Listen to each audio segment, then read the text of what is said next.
शुरू करते हैं।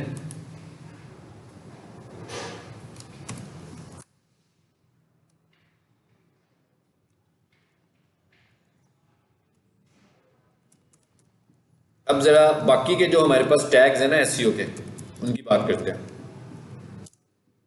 अब मैं हेड नहीं लिख रहा, ठीक है, हेड वाली बात खत्म हो गई है, समझ आ गई है, इसलिए अब हेड के बगैर हम आगे जा रहे हैं, क्योंकि हमने हेड का काम करना नहीं है, इसलिए मैं उसको मेंशन नहीं कर रहा। जरूरी नहीं है कि हेड लिखें, हेड को अगर declare as a HTML editor, लेकिन एज ए एसईओ के काम कर रहे हो फिर तो हेड को जरूरी है, कंसीडर करना जरूरी है। अगर किसी का हेड बना ही नहीं हुआ तो एसईओ कैसे करोगे, ठीक है। लेकिन अभी सिर्फ हम HTML के पॉइंट ऑफ व्यू से बात कर रहे हैं।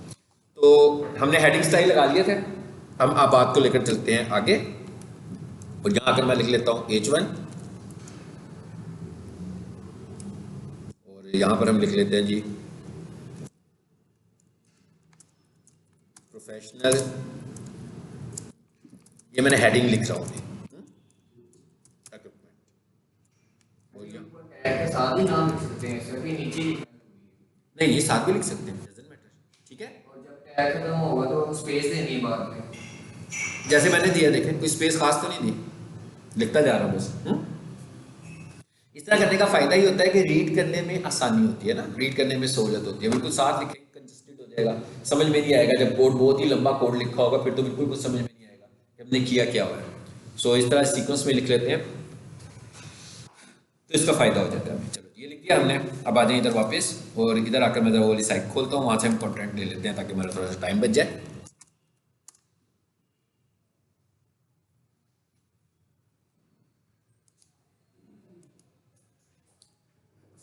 वालेकुम सलाम। हाँ जी, लाइट बंद करते हैं। नहीं जी, ये मैंने कुछ कॉपी किया है,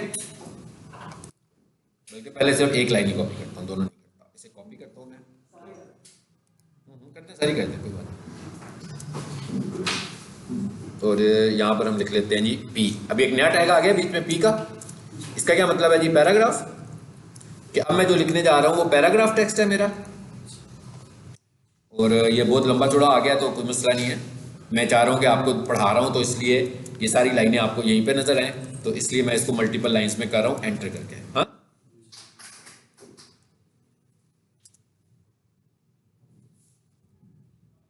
इशू नहीं है कोई है। कोशिश किया करें कि जल्दी आ जाए हम लोग।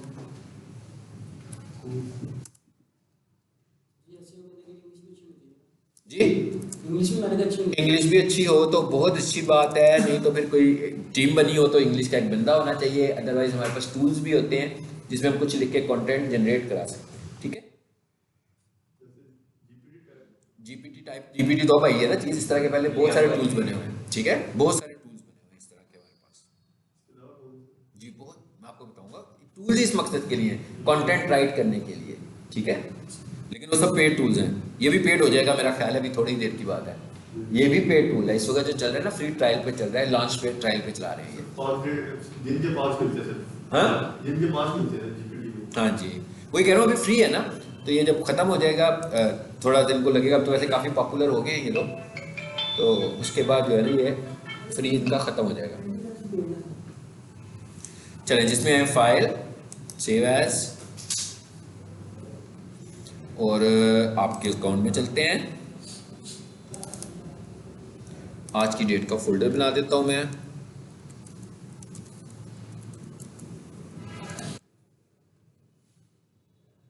HTML करना चाहिए ना यहाँ पे, यहाँ मैंने लिख दिया है paragraph dash text dot HTML, ठीक है जी। फाइल बन गई हमारी, नाम से भी पता लगता रहेगा कि इसमें मैंने किया क्या हुआ है। अब आ जाते हैं वापस इस पे, यहाँ से आए इसमें और जनवरी में चले, इस पे डबल क्लिक करते हैं, जरा देख लेते हैं, ठीक हो गया।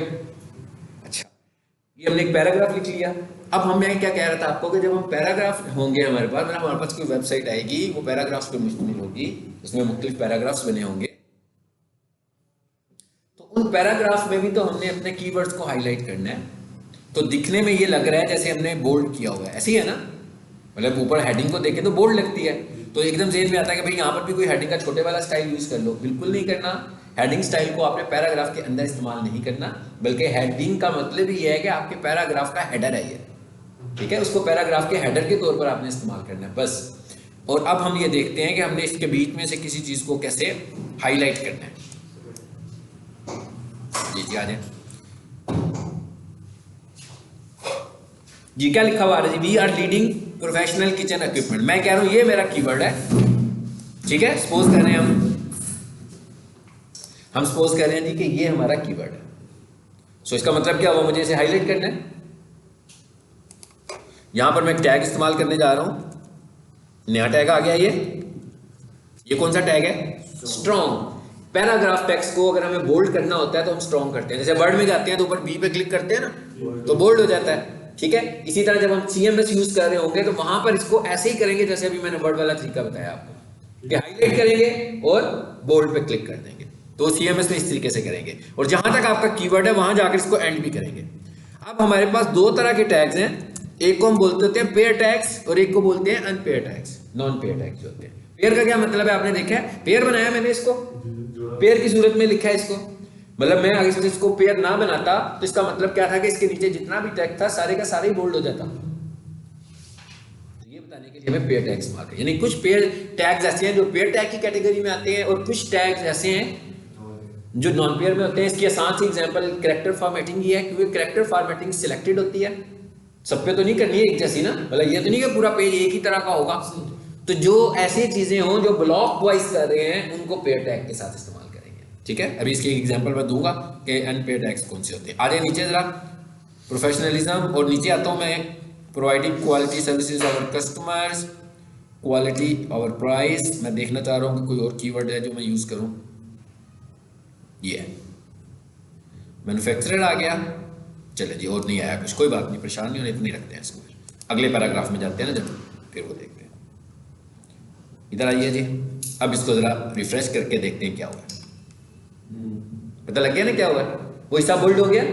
बेसिकली हमने जो अपनी वेबसाइट को पहले पेज के ऊपर लेकर आना है, वो कैसे लेकर आना है, कीवर्ड्स के थ्रू लेकर आना है। क्योंकि आपकी वेबसाइट ऊपर आने का मतलब ये तो नहीं है कि कोई भी बंदा अपना ब्राउजर खोले तो वेबसाइट ऊपर आ रही हो, ये साइंस तो नहीं है ना। साइंस क्या है कि वो कुछ ढूंढे और वो चीज आप बेचते हो या वो सर्विसेज आप देते हो और वो ढूंढ रहा है लिखकर, और आपकी सर्विस उसके सामने आ जानी चाहिए।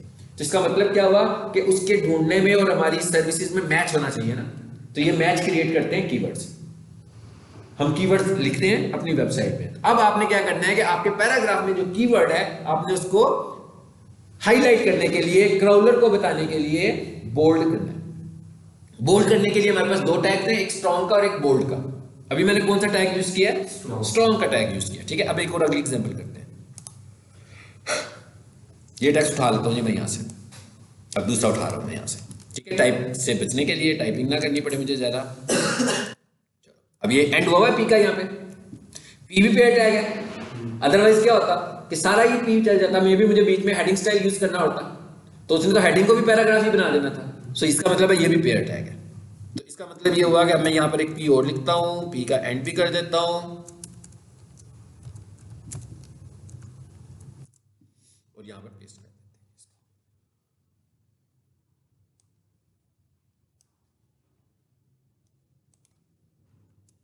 सेम ये अब ये देखिए, ये लेफ्ट राइट ऊपर नीचे और ऐसे परेशान नहीं होना, इसका कोई असर नहीं है, इसका कोई अमल दखल नहीं है उसमें। तो लेफ्ट से थोड़ा सा आगे चला गया, पीछे से नीचे, मतलब हमें लग रहा है कि हम प्रॉपर अरेंजमेंट करके नहीं लाए उसको, इसका कोई ये बिल्कुल इसका इस पे कोई इंप्रेशन ही नहीं है।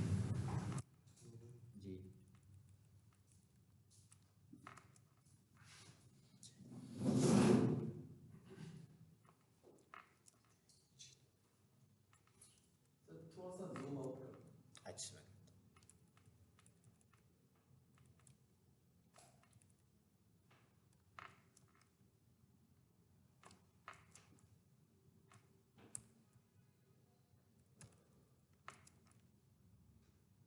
पैराग्राफ ज्यादा बड़ा है, चलिए कोई बात नहीं, इतना ही रहने देते हैं इसको। असल में तो हमने बात जो करनी है वो देखते हैं। आवर्स कहाँ से शुरू है जी बात, यहाँ से मैं देखता हूँ यहाँ पर किन कीवर्ड है, तो मैं उसी की बात करूँगा। Fryers and grinders, cooling, freezer, fabrication, exhaust, ये आ गया जी। मैं कहता हूँ फॉर एग्जाम्पल एक ये कीवर्ड है मेरा, सिर्फ किचन इक्विपमेंट, ठीक है। अब मैं यहाँ पर आया हूँ और यहाँ पर आकर मैं आपको समझाने के लिए दूसरा टैग यूज करने जा रहा हूँ, ठीक है। अदरवाइज तो आपको नाम से अंदाजा हो रहा है कि दोनों कामों का एक ही पर्पज है ना। आप स्ट्रॉन्ग भी यूज कर सकते हैं, आप बोल्ड की हिस्ट्री पुरानी है, स्ट्रॉन्ग जरा नया है उसके कंपैरिजन में। दोनों का मकसद सेम है, बोल्ड करना है, ठीक है। यानी कि बोल्ड जो है वो जब HTML शुरू हुई थी तो सबसे पुराने टैग्स में से ये शामिल होता है। स्ट्रॉन्ग जो है वो बाद में इंट्रोड्यूस हुआ है, ठीक है। आ जाए इधर वापस, अब हम देखते हैं एक पैराग्राफ बढ़ गया होगा। हाँ जी, किसे बोल्ड किया था हमने जरा, ये भी बोल्ड हुआ है, आप देख रहे हैं, वो भी बोल्ड था, ये भी बोल्ड है, ठीक है। अच्छा, अब उसके बाद और नीचे आते हैं वापस।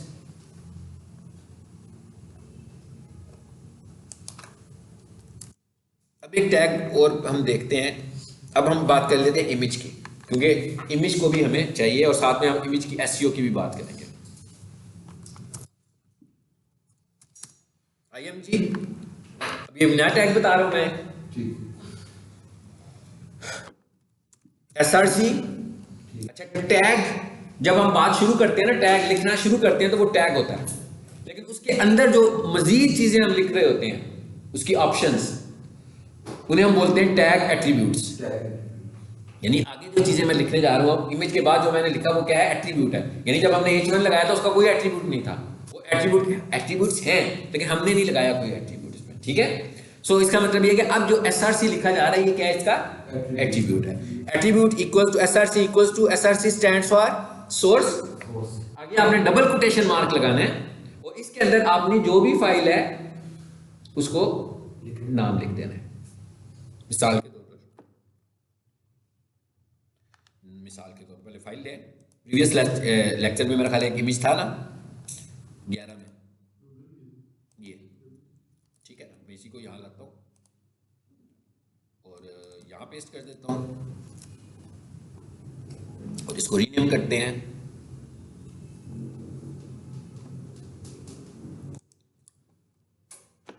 बैकग्राउंड फेविकॉन ना समझेंगे, ये फेविकॉन है इसलिए मैं नाम रीचेंज कर रहा हूँ उसका, ठीक है। मिसाल के तौर पर हम क्या देते हैं, मैंने क्या कहा था, ये भी एक SEO फैक्टर्स आप कर रहा हूँ मैं यूज, क्या लिख रहा हूँ, प्रोफेशनल किचन इक्विपमेंट। नजर नहीं आ रहा,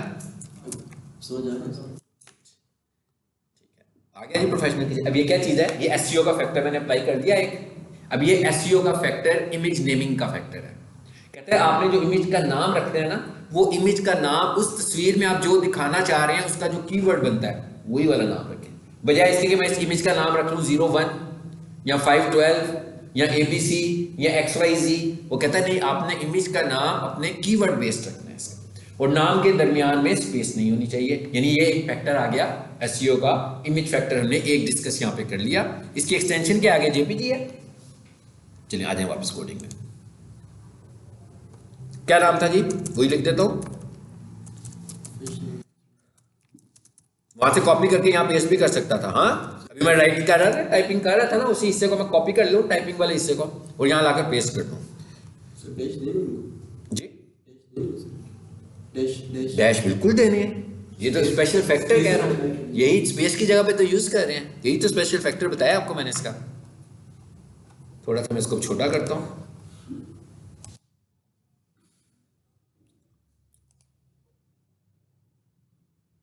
एक चीज पे मुझे इतराज हो रहा है, उस इतराज को आप लोग खत्म करेंगे। पता है क्या इतराज है मुझे, कौन बताएगा?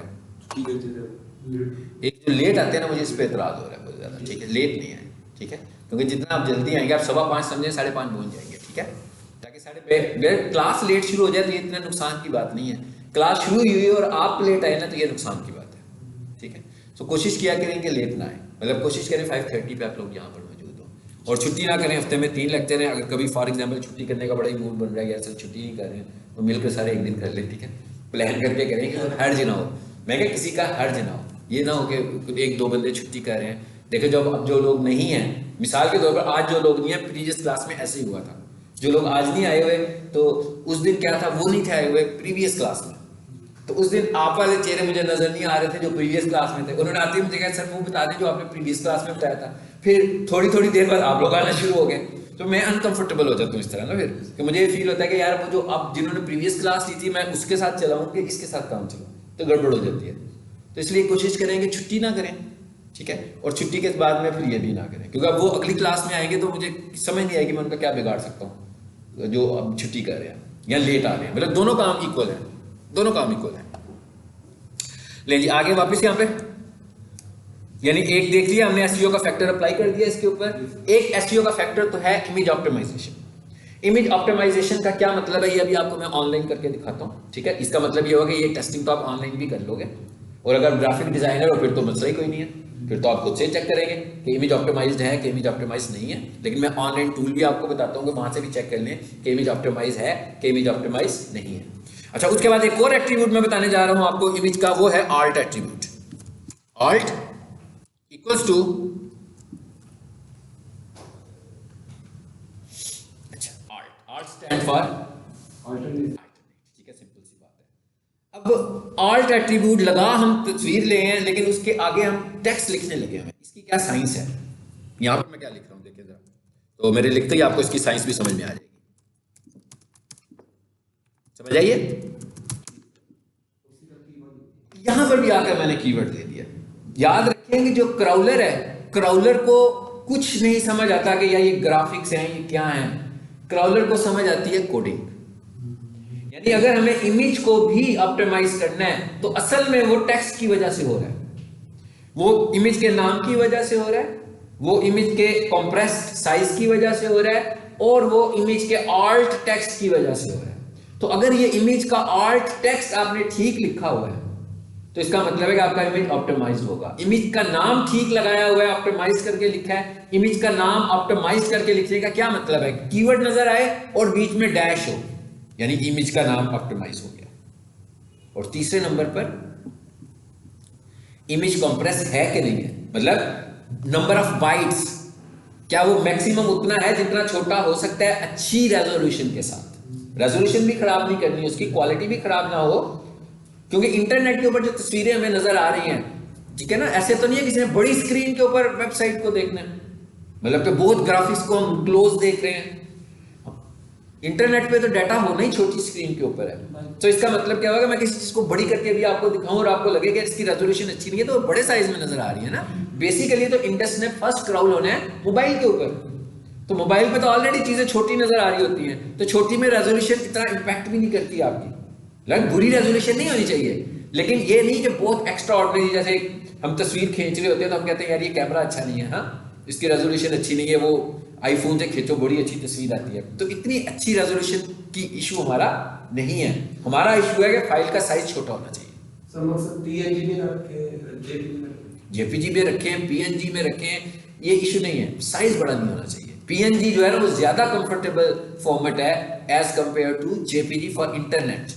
इंटरनेट के कुछ दिखाना है हमें तो वो पीएनजी बना ही इंटरनेट के लिए है, ठीक है ना। पोर्टेबल नेटवर्क ग्राफिक्स, यानी इंटरनेट के ऊपर ग्राफिक्स दिखाता है ये बेसिकली, ये जो हमारा पीएनजी का फॉर्मेट है। और पीएनजी का फॉर्मेट लॉन्च हुआ है जेपीजी के बाद, ठीक है। चलिए अब ये हो गया। आर्ट हम कितना बड़ा लिख सकते हैं? 125 कैरेक्टर्स में। आर्ट एट्रीब्यूट, इसका मतलब क्या होगा कि मैं चाहूं तो एक से ज्यादा कीवर्ड भी टारगेट कर सकता हूं। तो अगर मैंने एक से ज्यादा कीवर्ड टारगेट करनी हो तो ये तरीका होता है, देखें क्या तरीका होता है जी। ये अब आपको पता लग गया होगा, मैंने 2 कीवर्ड टारगेट किए,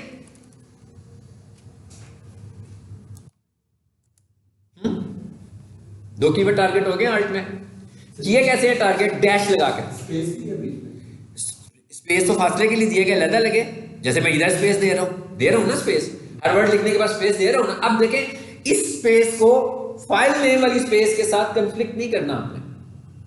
जो मैंने कहा था ना फाइल नेम में स्पेस नहीं होनी चाहिए, ये तो मैं वर्ड में टाइपिंग कर रहा हूं, ये तो मेरी एडिटिंग हो, टाइपिंग में तो स्पेस होगी। हमने सिर्फ कहा था कि स्पेस कहां पर इलीगल है, फाइल नेम रखते हुए, यानी मेरी फाइल का नाम हो मोहम्मद अली मलिक और मोहम्मद के बाद भी स्पेस हो, अली के बाद भी स्पेस हो, तो इसका मतलब 2 स्पेस कैरेक्टर्स आ गए।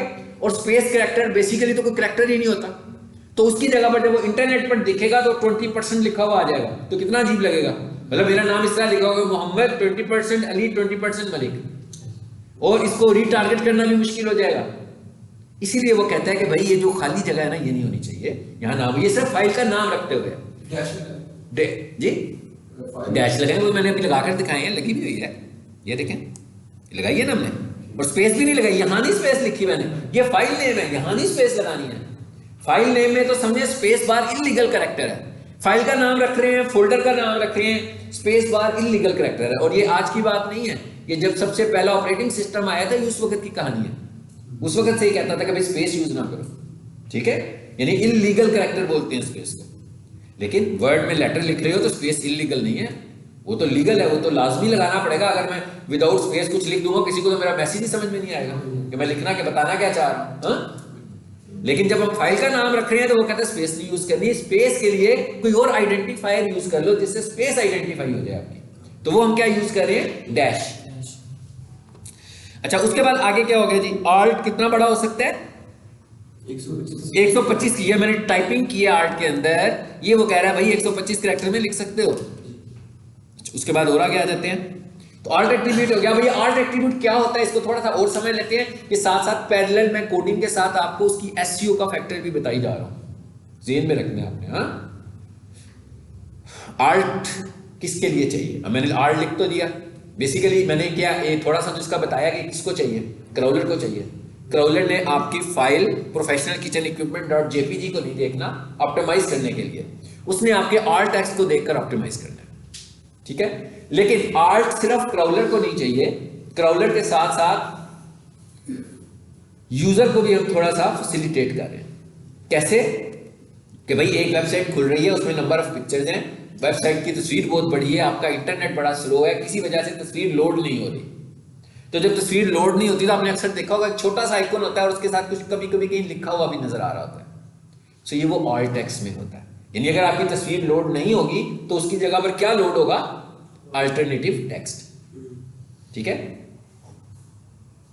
समझ आ गई। अभी इसका मतलब क्या होगा कि हम क्लाइंट्स के लिए ये नहीं लिख लेंगे प्लीज रिफ्रेश योर पेज, है ना, इस तरह लिखेंगे तो इसका तो मतलब है कि हमने ऑल्ट को एसईओ के हवाले से किल कर दिया, हमने तो ऑल्ट का इस्तेमाल नहीं किया। मतलब उसको भी ये नजर आएगा, यूजर को भी ये नजर आएगा, लेकिन असल में हम यूजर के लिए ऑल्ट नहीं दिखा रहे, हम किसके लिए दिखा रहे हैं, हम क्रॉलर के लिए ऑल्ट दिखा रहे हैं। लेकिन ऑल्ट दिखेगा, एक क्रॉलर को दिखेगा, एक यूजर को दिखेगा। यूजर को सिर्फ उस सूरत में दिखेगा जब आपकी वेबसाइट लोड नहीं होगी। अगर आपकी वेबसाइट लोड होगी है फिर नहीं शो आएगा। मिसाल के तौर पर अभी फाइल का क्या नाम है, प्रोफेशनल किचन इक्विपमेंट, उधर जाकर मैं फाइल का नाम एबीसी कर दूं और इस फाइल को चलाऊं तो क्या फाइल लोड होगी, नहीं होगी, नहीं होगी ना, लोड एरर आ जाएगा ना, वहां पर मुझे ऑल्ट का टेक्स्ट नजर आएगा। यानी अगर किसी भी वजह से फाइल लोड नहीं होगी तो क्या होगा, ऑल्ट टेक्स्ट नजर आएगा। लो जी, हमने साथ में इमेज की ऑप्टिमाइजेशन भी कर ली। इसको जरा बंद करें और सेव एज करके मैं इसकी एक और इमेज बना लेता हूं। जी जी, और इस फाइल का नाम मैं रख लेता हूं इमेज टेक्स्ट।